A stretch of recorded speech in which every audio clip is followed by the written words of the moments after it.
we begin our few short days together with a question. But before that question, there is the theme for our gathering together. And that theme is the death of love. Now it can be said that there are three states or three levels in our spiritual journey. It begins with the awakened state, and then our journey takes us to enlightenment, and then onward to a state of absence of illusion, sometimes called God realization. The awakened state begins our journey with the question, who am I? What am I here for? If I am not my mind, then who am I? And this begins our travel to the state of enlightenment. Now, enlightenment could be called becoming a sun, because a sun only gives. It gives light, love, we might say. That love can create, preserve, or destroy. But after enlightenment begins the next phase of our journey, which takes us or brings us to the state of absence of illusion, or God realization.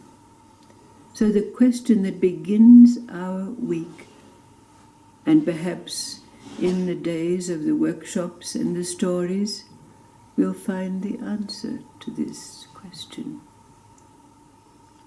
And that question is, where does the death of love occur in the course of this journey?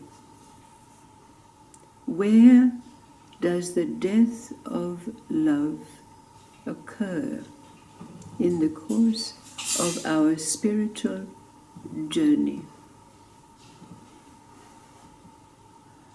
There is a story.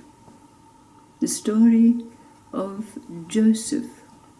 Now, Joseph was not quite as powerful as King Solomon, but he was clever and wise.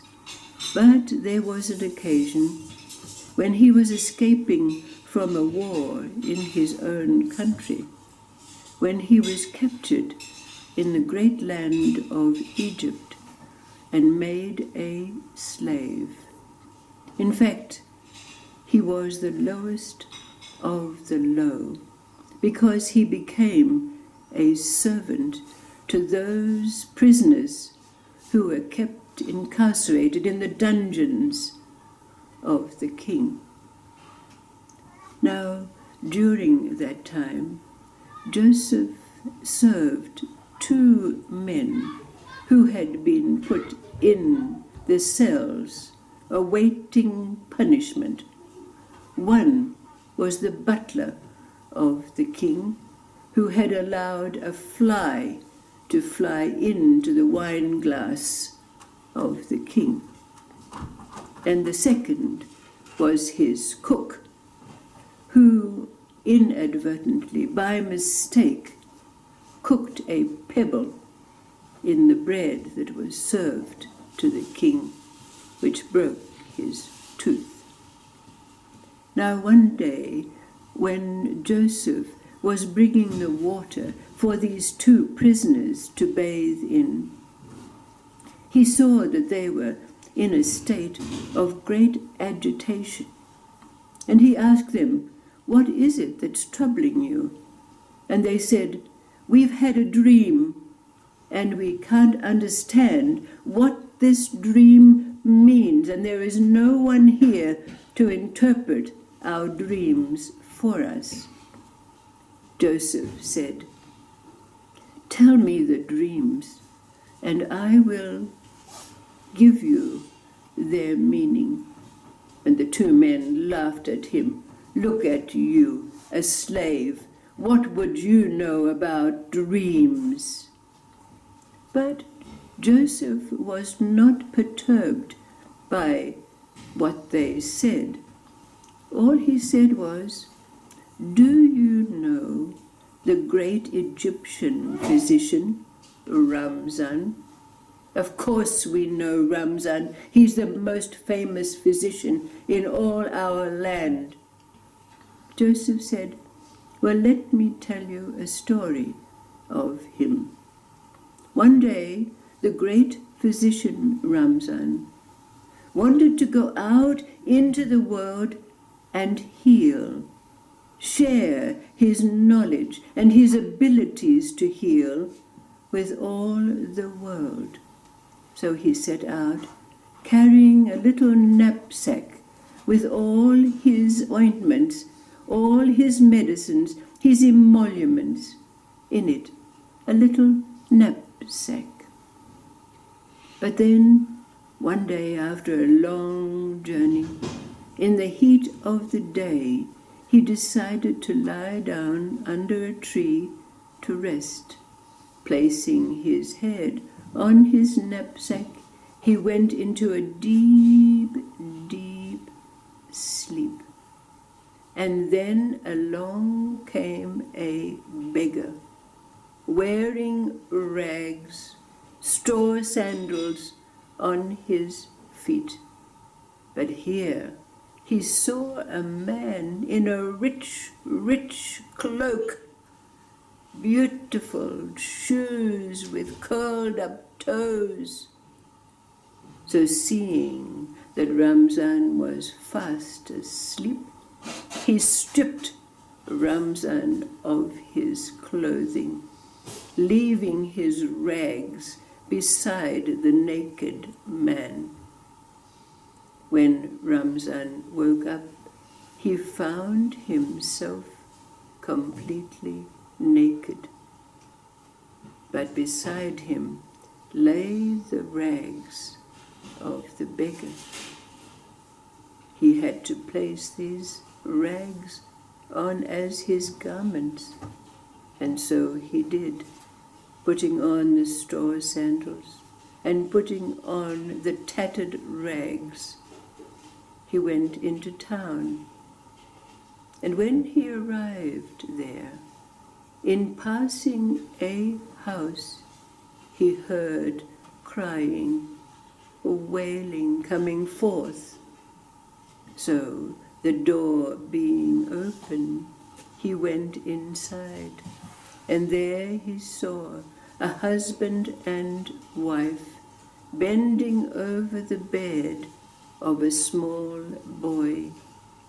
There were 3 physicians, 3 doctors there, standing, shaking their heads. They had told the husband and wife that no more could be done for their son. He was dying. But Ramzan, seeing this situation, went over and placed his fingers on the pulse of the boy. And he turned to the parents and said, "I can heal this boy." The couple turned to one another, and the husband sneeringly said, You're just a hermit, just a beggar. How could you save our son?" The wife spoke to him quietly and said, "We are so desperate. Please, won't you allow him to try?" "He's just a beggar. What would he know? Look at him. Look at his rags. Look at his feet." And so Ramzan was banished from the house. The boy died. But Ramzan went into town, and in the town square he offered his services. But everyone looked at him and said, "You're just a beggar. What would you know? Call yourself a physician." But then a man covered in sores, suppurating with pus, who came up to Ramzan. Ramzan took out from his knapsack ointment, which he placed on the man's body, and he was instantly healed. After that moment, people came from everywhere to seek healing from Ramzan. And of course, this came to the ears of the father of the child, who came into town and bowing before Ramzan, with tears pouring down his face. "I am so sorry, so sorry.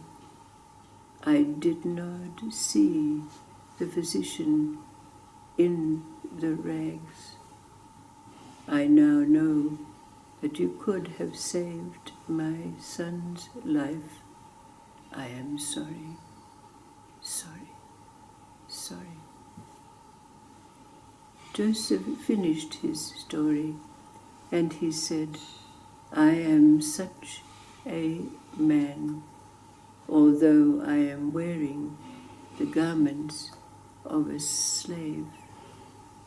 I have wisdom and knowledge." And so the two men, realizing the truth of Joseph's story, told him their dreams, and he rightly told each that the first man's dream indicated that he would be freed within 3 days, and the second interpreting the dream, telling him that he would lose his head within 3 days. And so it was. This is the first in the stories to be sold, which perhaps, along with participation in the workshops, will allow us to answer the question, where is the experience of the death of love placed in the course of our spiritual journey to the absence of illusion or realization of God? Thank you.